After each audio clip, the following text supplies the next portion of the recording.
There are no subtractions and divisions in our mind. There is only addition and multiplication. I will just remove negative thoughts and I will have positive thoughts.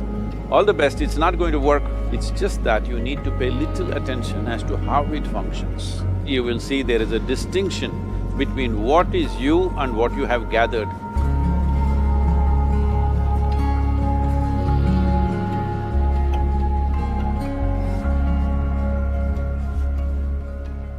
Well, see the way the question is asked and also the way normally it's addressed is, people think there is something called as negative thought and positive thought. They want to remove the negative thoughts and have only positive thoughts. For such people, I would ask them to just experiment for 10-15 seconds. Let them forcefully remove one thought from their mind. For example, next 10 seconds, just don't think of a monkey. Try not to think of a monkey for next 10 seconds. You will see you will be full of monkeys. So what I'm saying is, this is the nature of your mind, because in this mind, all the three pedals are throttle. There is no brake, there is no clutch. Whatever you touch, it will only go faster. In this kind of mind, people have been taught from moral teachers and religious teachers, do not think about bad things. Well, since then it's been a full-time job. So there is no way you can handle the mind like this. This doesn't need any great enlightenment. If you spend 2 minutes with your eyes closed, you will realize you cannot do anything forcefully with this mind. So, I want to remove negative thoughts. Do not ever go in this direction, because what you want to remove will become your quality. Always you will be on it. So what should I do? The thing is this, without understanding the fundamental mechanism of this mind, because our mind, human mind, is the most sophisticated computer on the planet. Even all the supercomputers have come out of this. When this is the case, is it not important that we understand the mechanics of how it functions? One simplistic aspect of how it functions is, there are no subtractions and divisions in our mind. There is only addition and multiplication. If you try to do something with it, it will say one more. If you try hard, it will multiply into many more. In this mind, you don't try to identify what is positive, what is negative and try to remove it.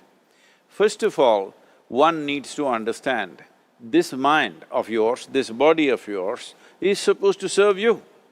The life that you are is important. Body and mind are vehicles that must serve us. If you sit in a vehicle, it must go where you want to go. If it goes to its own destination, what is the point of such a vehicle? It's just a nuisance. Right now, most human beings are unfortunately experiencing this fantastic possibility of human mind as a nuisance, as a troublesome thing. Well, this is the most beautiful thing you have. It's just that you need to pay little attention as to how it functions. One simple thing is this. First and foremost process is, that's why we put out this process called 𝗪𝗓 Kriya. This is to distance yourself from your physiological and psychological process. There is something called as you which exists. This is not a composite of all your thoughts and emotions and physiological processes. Beyond that, there is you. If you close your eyes, even if you cannot see anything, you're still there. It is through the window of your eyes that you're looking out, but if you close your eyes, it doesn't mean that you don't exist, you still exist. So beyond your thought, you still exist, beyond your emotion, you still exist. So that you, the life that you are, this has to come into your experience. Why is it that you're not allowing that to come into your experience, which is the most significant aspect of who you are? Who you are right now, the most significant aspect is, you and me are alive right now, this is it. What I'm thinking, what you're thinking is not the important thing. We are alive right now, that is the important thing. So, it is important that you focus on this fundamental sense of aliveness within you, and then you will see there is a natural distance between you and your thought process. Once there is a distance between your psychological process and your physiological process, this is the end of suffering. Because there are only two kinds of suffering that human beings go through, physical suffering and mental suffering. Once you create a little space between you and your mind, between you and your body, this is the end of suffering.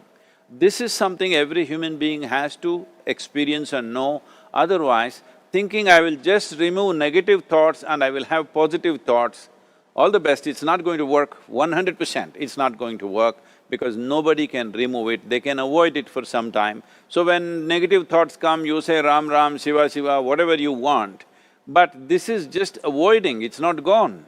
The moment you stop that, it will pop back with great force, otherwise it'll come back in your dreams. So it's very important, first of all you need to understand your anger, your resentment, your fear, your anxieties, the negativity that you generate. Generally resentment, anger,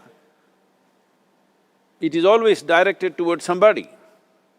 But we need to understand this is poisons that we are drinking and expecting somebody else to die.